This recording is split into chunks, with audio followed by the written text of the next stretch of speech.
వారి దుర్మార్గపు చర్యల్ని పత్రికల ద్వారా తెలుసుకుంటూ ఉంటాం. ఆల్ ఖైదా కానీ, ఐసిస్ కానివ్వండి, ఇటువంటి అన్నీ కూడా. వారేంటంటే వారి ఆలోచన విధానం, ఈ ఉగ్రవాద సంస్థల ఆలోచన విధానం, వారు భావజాలాన్ని వ్యాపింపచేసే విధానం,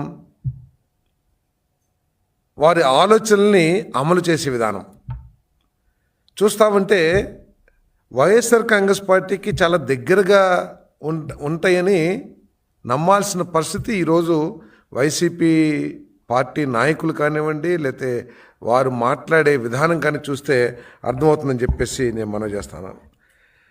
ఉగ్రవాద సంస్థలు ఏం చేస్తాయంటే వారి అప్రజాస్వామిక ఆలోచనల్ని, ప్రజా వ్యతిరేక భావజాలాన్ని, వారు నమ్మిన సిద్ధాంతాలని, అవి ఎంత నష్టం చేస్తాయో సమాజానికి అవేమీ పట్టుకోకుండా వారు నమ్మిన సిద్ధాంతాలని ఎస్టాబ్లిష్ చేయడం కోసం ప్రజల్లో భయాందోళనల్ని సృష్టించడానికి ప్రయత్నం చేస్తారు. దానికి అనేక రకాల మార్గాలను వాళ్ళు ఎంచుకుంటూ ఉంటారు. బాంబులు వేయటం కానివ్వండి, మారణాయుధాలతో అటాక్ చేయటం కానివ్వండి. ఎందుకంటే ఇటువంటి వైలెన్స్,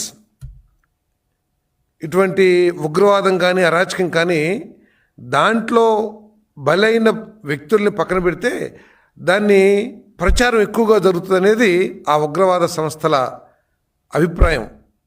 అదేవిధంగా ఈరోజు అంతేకాకుండా ఉగ్రవాద సంస్థలు కూడా ఏం చేస్తాయి, కొంతమంది అమాయకులకి, కొంతమంది యువకులకి, వారికి కొన్ని విషయాల మీద కొన్ని నమ్మకాలు, గౌరవం, భక్తి, ప్రేమ ఉంటాయి.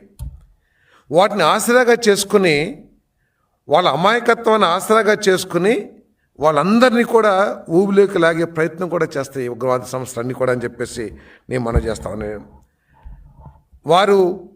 వారి భావజాలాన్ని ప్రచారం చేయడం కోసం సోషల్ మీడియాని, వీడియోస్ని తయారు చేసి ప్రజల్లోకి వ్యాపింపచేస్తూ ఉంటారు. అమాయకుల దగ్గరికి, లేకపోతే పాపం పసిమొగ్గలు యువకుల దగ్గరికి. అదేవిధంగా అదే పంతాలో ఎగ్జాక్ట్గా వైఎస్ఆర్సీపీ కూడా పనిచేస్తుందని చెప్పేసి నేను మనవి చేస్తామన్నా. నేను శాంతిని కాంక్షించే ప్రతి ఒక్కళ్ళు, ఆంధ్రప్రదేశ్కి, తెలుగువారికి ఉజ్వల భవిష్యత్తు కాంక్షించే ప్రతి ఒక్కళ్ళు కూడా నిష్పక్షపాతంగా ఆలోచించాలని చెప్పేసి నేను మనవి చేస్తా ఉన్నాను. ఎటువంటి మాటలు వైసీపీ నాయకులు మాట్లాడుతున్నారు, ఎటువంటి భావజాలాన్ని వీరు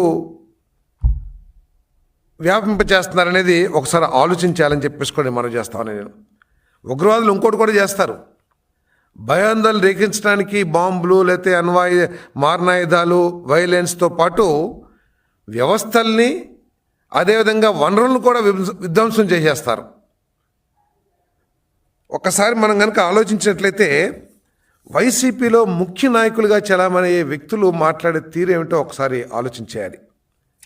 మొన్న ఒక పార్లమెంట్ సభ్యులు, సీనియర్ పార్లమెంట్ సభ్యులు మితిన్ రెడ్డి గారు, జగన్మోహన్ రెడ్డి గారు ఏమి చెప్తే అది చేస్తాం, ఆత్మాహుతి దళంగా పనిచేస్తాం అని చెప్తా ఉంటే వైఎస్ఆర్ కాంగ్రెస్ పార్టీ ఒక రాజకీయ పార్టీయా లేకపోతే ఉగ్రవాద సంస్థ అని చెప్పేసి నాకు అర్థం కావట్లేదని చెప్పేసి మనం చేస్తాను. నేను వైసీపీ నాయకుడు జగన్మోహన్ రెడ్డి గారు చెప్తే నరికేస్తాం, చంపేస్తాం, పొడిచేస్తాం అని అంటున్నారంటే అసలు వాళ్ళు ఉన్మాదులా లేకపోతే ప్రజాస్వామ్యవాదులా? ఈ ప్రజలందరూ కూడా అర్థం చేసుకోవాల్సిన అవసరం ఉందని చెప్పేసి కూడా నేను మనవి చేస్తా ఉన్నాను. వైఎస్ఆర్ కాంగ్రెస్ పార్టీ విధానంగా ఒకసారి ఆలోచన చేస్తే తమ స్వార్థం కోసం తన బాబాయి మరణాన్ని, తన తండ్రి మరణాన్ని కూడా ఒక ఆయుధంగా వినియోగించుకుందంటే ఎంత దిగజారి రాజకీయాలు చేసిందో ఒకసారి అందరూ కూడా అర్థం చేసుకోవాలని చెప్పేసి కూడా నేను మనవి చేస్తాను. నేను అందుకే నరుకుతాం, చంపుతాం, విధ్వంసం చేస్తాం అని చెప్తున్న పార్టీని గొడ్డల పార్టీ అని చెప్పేసి మేము అంటున్నామంటే వారి భాష కానివ్వండి అవన్నీ కూడా దాని మూలంగానే అంటున్నామని చెప్పేసి మీకు మనవి చేస్తామని. వైసీపీ పార్టీ అసలు ఉగ్రవాదులు కూడా ఈ విధంగా మాట్లాడరేమో, అంతకంటే కూడా ఘోరంగా మాట్లాడుతామన్నారు. రాష్ట్రాన్ని తమ స్వార్థం కోసం రాష్ట్రాన్ని వినాశనం చేస్తానికి కూడా ఆలోచిస్తలేదంటే ఒకసారి ప్రజలందరూ కూడా అర్థం చేసుకోవాలని చెప్పేసి, ఎటువంటి ఉన్మాదంతో అంటే కేవలం అధికారం సాధించాలనే కాంక్షతోనే ఈ విధంగా మాట్లాడతారనే విషయాన్ని మనందరం కూడా అర్థం చేసుకోవాలి. ఆత్మాహుతి దళం అనేది మనం కాశ్మీర్లో విధ్వంసాన్ని సృష్టించినప్పుడు అక్కడ చనిపోయిన వ్యక్తుల్ని ఉగ్రవాదుల్ని కోట్ చేస్తూ ఆత్మాహుతి దళం అంటాం. కానీ ఇక్కడ ఆత్మాహుతి దళం అని చెప్పేసి జగన్మోహన్ రెడ్డి ఏది చెప్తే అది చేస్తామన్నారంటే అసలు వీళ్ళు ప్రజాస్వామ్యంలో ఉన్నారా లేకపోతే ఎక్కడున్నారని చెప్పేసి ఆలోచన చేస్తున్నాను నేను. ప్రజలందరూ కూడా ఆలోచించాలి.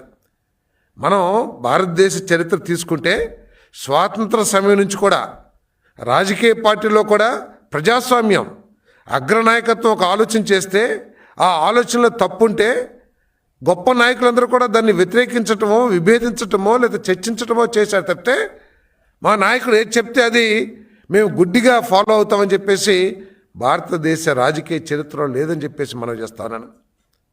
దాంట్లో భాగంగానే అనేక మంది ఆనాటి ప్రజాస్వామ్యంలో గాంధీ గారి ఆలోచనలు వ్యతిరేకించిన వాళ్ళు ఉన్నారు, నెహ్రూ గారి ఆలోచనలు వ్యతిరేకించిన వాళ్ళు ఉన్నారు, సుభాష్ చంద్రబోస్ లాంటి నాయకులు అదే పంథాలో ఉన్న విషయాన్ని మనకు తెలుసు. ఈరోజు అదేమీ లేకోకుండా జగన్మోహన్ రెడ్డి గారు ఏది చెప్తే అది చేస్తామంటే రపరప ఈ భాషలకు అసలు ప్రజాస్వామ్యంలో అవకాశం ఉంటుందా అని చెప్పేసి నేను ప్రశ్నిస్తామన్నా. నేను కేవలం తమ స్వార్థం కోసం ఈ నాయకులేమో తాము సంపాదించుకోవటం కోసం ఆస్తులు కూడబెట్టుకోవటం కోసం జగన్మోహన్ రెడ్డి ఏది చెప్తే అది చేస్తానంటారని చెప్పేసి నేను మనవి చేస్తామన్నా. నేను మరి ఈరోజు ఉగ్రవాద పార్టీ అంటున్నామంటే వారు వాడుతున్న భాష కానివ్వండి, వారు వ్యాపింప చేస్తున్న భావజాలాన్ని బట్టే మేము అంటున్నాం. ఒక్కసారి మీరు చూసినట్లయితే తోట చంద్రయ్య గారు ఒక బలహీన వర్గ నాయకుడు. ఇతనేమన్నా సమాజానికి నష్టం కలిగించాడా? ఇతనేమన్నా గ్రామానికి నష్టం చేశాడా? లేకపోతే ఏదన్నా డ్రగ్స్ అటు